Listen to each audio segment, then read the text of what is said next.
Kenya میں قائم camp Somalia سے خوراک اور امداد کی تلاش میں نکلنے والے پریشان حال افراد سے بھرتے جا رہے ہیں۔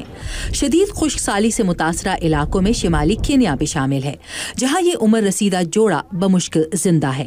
ایک غیر سرکاری عیسائی امدادی تنظیم ورلڈ ویژن کینیا سے منسلک نکولس وسونا بین الاقوامی برادری کی جانب سے اس سلسلے میں فوری طور پر اقدامات نہ کرنے پر مایوس نظر آتے ہیں۔ اس خشک سالی کی شدت بچوں اور اس بزرگ جیسے بے بس افراد پر ہونے والے اثرات سے ظاہر ہے، جس کے گھر اس وقت ہم موجود ہیں۔ اتنی بڑی تباہی کے خطرے کو کم کرنے کے لیے بڑے پیمانے پر اقدامات کی ضرورت ہے۔ اسے ایک سیاسی ترجیح بنانا چاہیے اور اس کے مطابق اس میں سرمایہ کاری کرنی چاہیے تاکہ ایسے مناظر ہمیں دوبارہ دیکھنے کو نہ ملے۔ 80 کی دہائی کے وسط میں ایتھیوپیا کی تباہ کن خشک سالی میں بین الاقوامی امدادی کوششوں میں پیش امریکہ کا کہنا تھا کہ آئندہ ایسے کسی انسانی بحران سے بچنے کی پوری کوشش کی جائے گی۔ اس وقت کی امریکی حکومت نے فیمن ارلی سسٹمز نیٹ ورک کے نام سے قحط کی جلد پیشین گوئی کا نظام قائم کیا تھا، جو اب بھی موجود ہے۔ اوباما انتظامیہ فیڈ دا فیوچر کے نام سے ایک طویل مدتی پروگرام کے لیے منصوبہ بندی کر رہی ہے، جس کا مقصد دنیا اور خاص طور سے افریقہ میں بھوک کی وجوہات سے نمٹنا ہے۔ لیکن صومالیہ میں خشک سالی سے سب سے زیادہ متاثرہ علاقوں کے انتہا پسند تنظیم الشباب کے کنٹرول میں ہونے کے باعث ان تک امداد پہنچنے کا امکان کافی کم ہے۔ اس تنظیم کو امریکی حکومت دہشت گرد تنظیم قرار دے چکی ہے اور امریکی قوانین الشباب کے زیر قبضہ علاقوں میں امدادی منصوبوں پر امریکی رقوم خرچ کرنے کی اجازت نہیں دیتے۔ امریکی امدادی اداروں کے انٹریکشن نامی ایک اتحاد کے سربراہ سیموئل ورڈنگٹن اس کی وضاحت یوں کرتے ہیں۔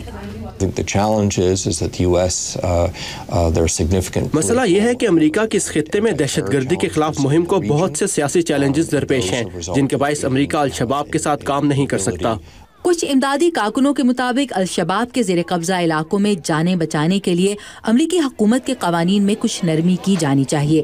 وہ اس سلسلے میں اقوام متحدہ کے عالمی ادارہ خوراک جیسی تنظیموں کی کوششوں کا حوالہ دیتے ہیں۔ ایمیلیا کیسیلا اقوام متحدہ کے ورلڈ فوڈ پروگرام کی ترجمان ہیں۔ الشباب کسی ایک نظریے کی نمائندگی نہیں کرتی اور جنوب کے مختلف علاقے کسی ایک مرکزی طاقت کے کنٹرول میں نہیں۔ میرے خیال میں یہ دیکھنا اہم ہے کہ ہم جہاں ممکن ہے کام کر رہے ہیں۔ امریکی عہدیداروں کا کہنا ہے کہ الشباب اپنے زیر قبضہ علاقوں میں متاثرین تک پہنچنے میں رکاوٹ ڈال کر خشک سالی کو قحط میں بدل رہی ہے۔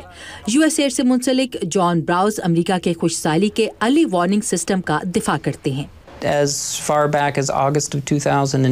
اگست 2010 میں ہمیں اس نظام نے خشک سالی کے خطرے سے آگاہ کر دیا تھا۔ اگست سن 2010 سے اب تک امریکہ اس بحران یا اس منڈلاتے ہوئے خطرے کی روک تھام کے لیے 45 کروڑ 90 لاکھ ڈالرز کی امداد دے چکا ہے۔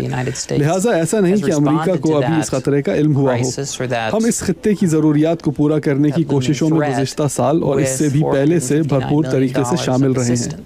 تاہم امدادی کارکنوں کے مطابق خطے میں دہشت گردی کے خلاف کارروائیاں اور سیکیورٹی کے حوالے سے تحفظات امداد کے منتظر افراد تک پہنچنے میں رکاوٹ بن رہے ہیں۔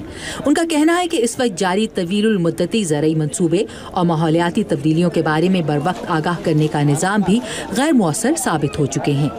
نیکو کولمبن کے ساتھ عائشہ خالد، اردو VOA۔